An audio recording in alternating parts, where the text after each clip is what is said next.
Hello and welcome back to the channel. Today we're talking Pacific Biosciences of California, ticker symbol PACB. As a disclaimer, this is not investment advice. This is just a research video that I put together meant to be educational as well as entertaining. We're going to take a look at a few different news clippings and articles surrounding the company, and then we're going to jump into the chart. Thank you for your time. Please continue to like, share, subscribe, hit the notification bell. Please enjoy.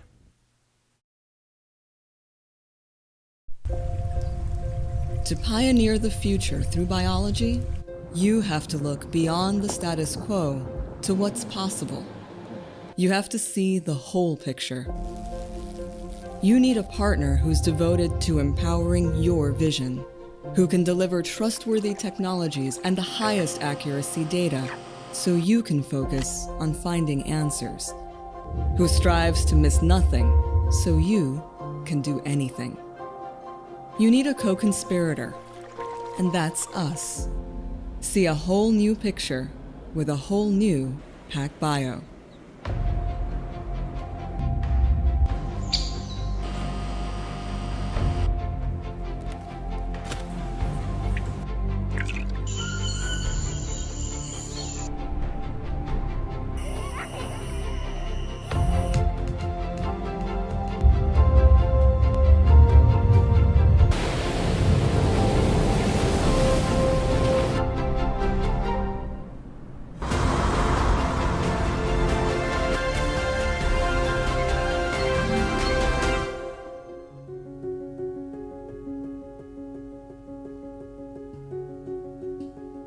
Introducing the PAC Bio Sequel II system, the most advanced sequencing instrument for generating highly accurate long reads. This platform makes long-read sequencing affordable for all scientists by generating more high-quality data in a single run. Using the Sequel II system, scientists can be confident in their discoveries, made possible with comprehensive views of genomes, transcriptomes, and epigenomes. The Sequel II system is powered by single-molecule, real-time, or smart sequencing technology. Smart sequencing uses the natural process of DNA replication with these key advantages. Long reads allow you to readily assemble complete genomes and sequence full-length transcripts. High accuracy provides over 99.99% accurate sequencing results for data you can trust. Uniform coverage enables sequencing through regions inaccessible to other technologies. Single-molecule resolution lets you capture sequence data with over 99% single-molecule accuracy. And epigenetics can be explored through direct detection of base modifications during sequencing. Here's how smart sequencing works. First, from any sample type, ranging from viruses to vertebrates, DNA or RNA is isolated. Next, a SMRTbell library is created by ligating adapters to double-stranded DNA, creating a circular template. Primer and polymerase are added to the library that is placed on the instrument for sequencing. At the core of smart sequencing is the SMRT cell, which contains millions of tiny wells called zero-mode waveguides, or ZMWs. A single molecule of DNA is immobilized in the ZMWs, and as the polymerase incorporates labeled nucleotides, light is emitted. With this approach, nucleotide incorporation is measured in real time. With the Sequel II system, you can optimize your results with two sequencing modes. Use circular consensus sequencing mode to produce highly accurate long reads, known as hi-fi reads. Or use the continuous long-read sequencing mode to generate the longest possible reads. Smart sequencing has versatility across a broad range of applications, including whole genome sequencing, variant detection, RNA sequencing, to resolve complex populations, targeted sequencing, and epigenetics. From small labs to large initiatives, scientists around the world are using smart sequencing to generate data they can trust. Their findings are yielding new biological insights to improve understanding of human health and disease, propel agricultural advancements, support conservation efforts, and combat infectious disease. With the PAC Bio Sequel II system and smart sequencing applications, you can sequence with confidence. Okay, I am here on the PAC Bio website under the Investors tab, checking out a press release. PAC Bio enters agricultural industry collaboration with Corteva Agriscience to develop high throughput plant pest and microbial sequencing. This article is important for me because it focuses on something perhaps that a biotech company doesn't really get too much publicity for. So, real quickly, this collaboration will allow us to help Corteva Agriscience characterize complex plant and microbial genomes more efficiently, said Christian Henry, President and Chief Executive Officer of PAC Bio. We are proud to provide a sequencing platform to Corteva Agriscience for use in its development of products that help farmers modernize agriculture while driving productivity gains for farmers and resiliency to help solve the problem of feeding the world. Now, one of Penelope's holdings is in an ETF, ticker symbol SOYB, a soybean ETF, which if anyone has been following the channel for a little bit, I'm pretty diverse in the holdings for Madeline and Penelope. So for me, PAC Bio is a pretty interesting company as it's being held in the ARK Genomic Revolution ETF in Madeline's portfolio. So for me, they kind of go hand in hand. There's some parallel there that I see that if companies like PAC Bio are working on things such as CRISPR and genomic sequencing, that it's really, really interesting for me that they get involved in agriculture and development of workflows, the collaborations with such companies that are looking to feed the world. And if you are interested in paying attention to what's going on in the world, I'm not an economist or anything like that. I am a biologist by education, and I work in a neuroscience research lab. However, it's just part of my DNA. It's who I am, to pay attention to what's going on and some of the supply chain issues that are going on in the world right now. If you are not affected by them directly, indirectly, perhaps you are. And for me, food, with inflation and pricing, and how that encompasses such companies such as these, for me is very, very important. So I'm going to move on from this article, but I just thought that it was pretty cool to see that a company like this is getting involved with producing complex plant and microbial genomes for more efficiently, stabilizing companies such as this Corteva Agriscience. So let's move on.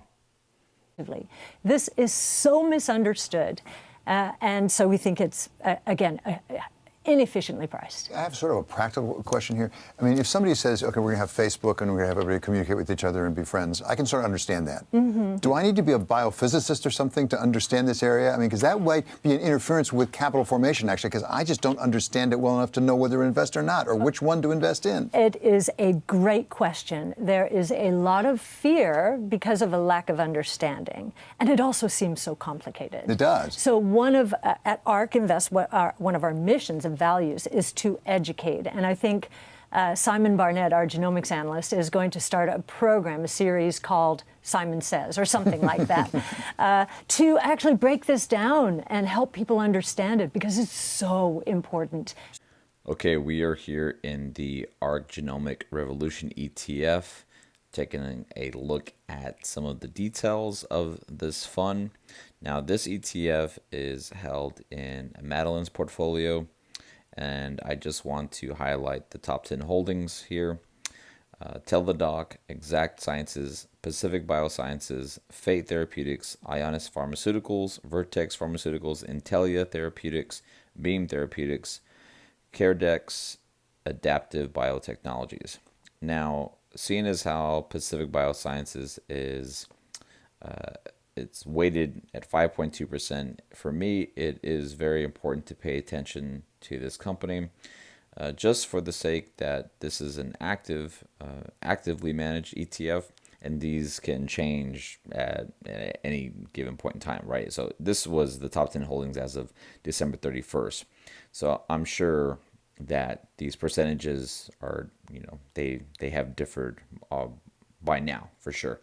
But it is, at least for me, it's important to see a company and a firm like ARK is behind this type of company because they see perhaps a different type of value as opposed to the traditional, just like some of the other companies that I've researched, right? Like it's kind of hard to compare a biotech company like PAC Bio with a healthcare company like Johnson and Johnson. They have similarities, but they are very, very different. And perhaps I could do a contrasting style video in the future. However, I am very, very keen to the technologies and the innovation that companies like PAC Bio hold and that they are producing. So I just thought I would share this little data sheet, this little fun performance. We see that ARKG this is definitely probably among all the ARK ETFs, this fund is probably the most volatile in my opinion. But just, that's just biotech in general. Yeah, if you are, a lot of people don't like to touch biotech because it's such a finicky, and a lot of people don't understand biotechnology, and so they much rather just and I can't blame people for going with things that they understand. And right, you should really only be, especially if you are investing. And again, this is not advice, but this is just kind of like rule of thumb that you really should only invest in stuff you understand. So let's move on. Okay, we are here on the PAC Bio Seeking Alpha page. I just want to take a look at a few different things. I like Seeking Alpha for checking out some data. So if we look here, the 52-week range, it is close to the bottom. On the day range, it's definitely close to the bottom. Its EPS is minus 1.3. It has a short interest of 14% and a market cap of $1.69 billion. This last trading day, shares are trading at over 7,094,000 hands. And some of the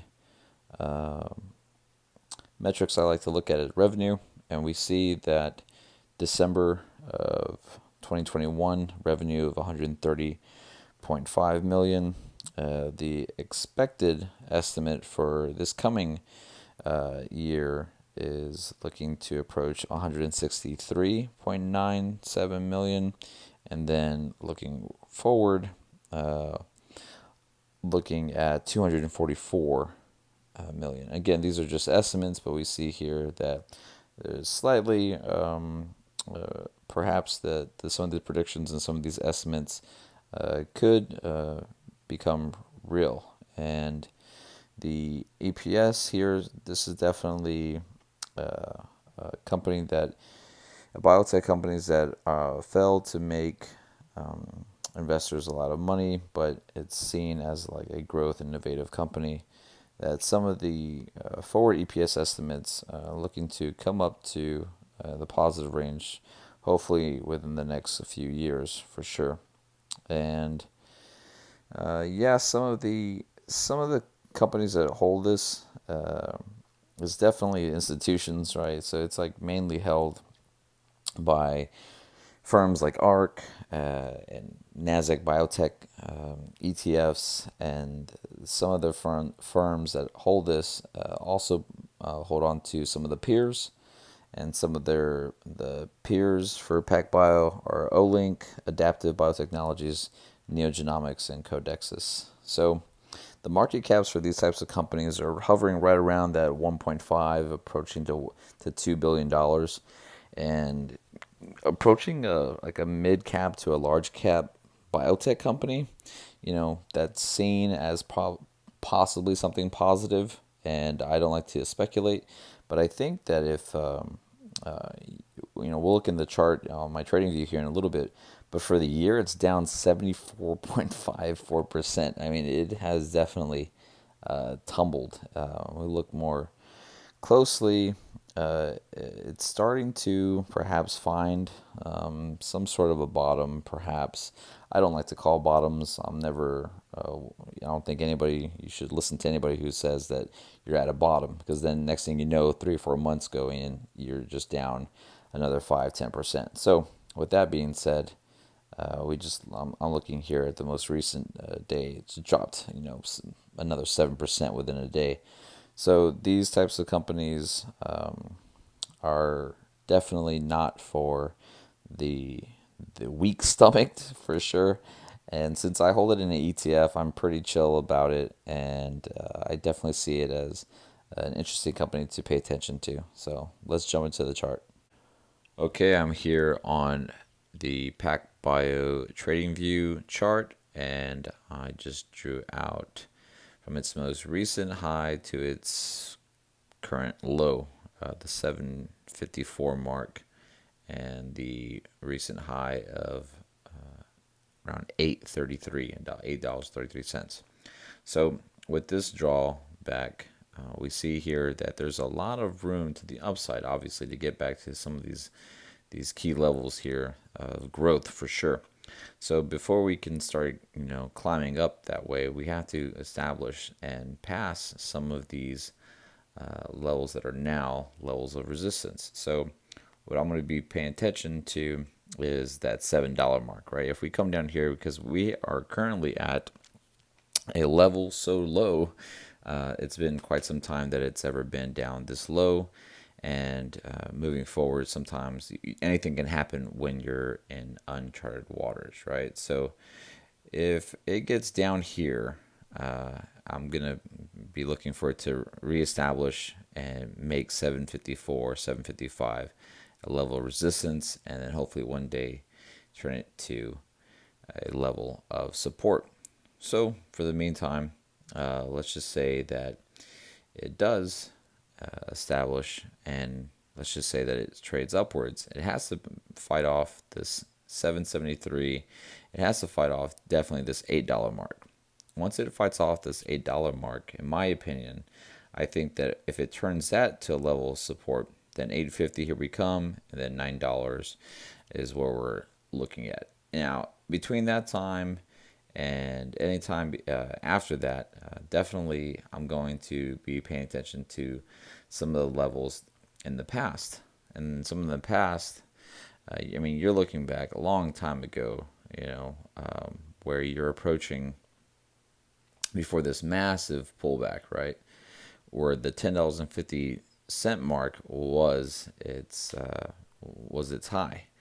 And before that, it took quite some time to get to that level, because it had been flirting with that level, in my opinion, of resistance, the 1050 mark, for a few days.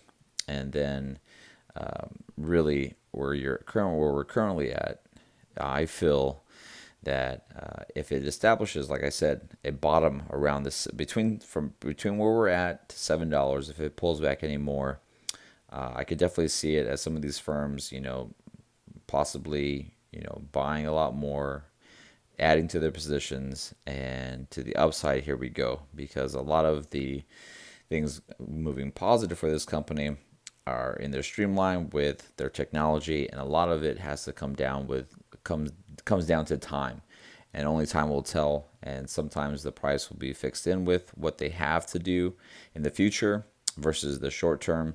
So it's really about how bullish some of the analysts get about a company like this. But that's my chart. Okay, thank you for your time. I really do appreciate it. Please continue to like, share, subscribe, hit that notification bell. It really does help out the channel. It helps people find my content and allows me to keep making these videos. If there's another company, ETF, IPO, or cryptocurrency that you would like for me to research, just drop it in the comment section below and I will get to it as soon as possible. Y'all take care. I will see y'all in the next video. Bye-bye.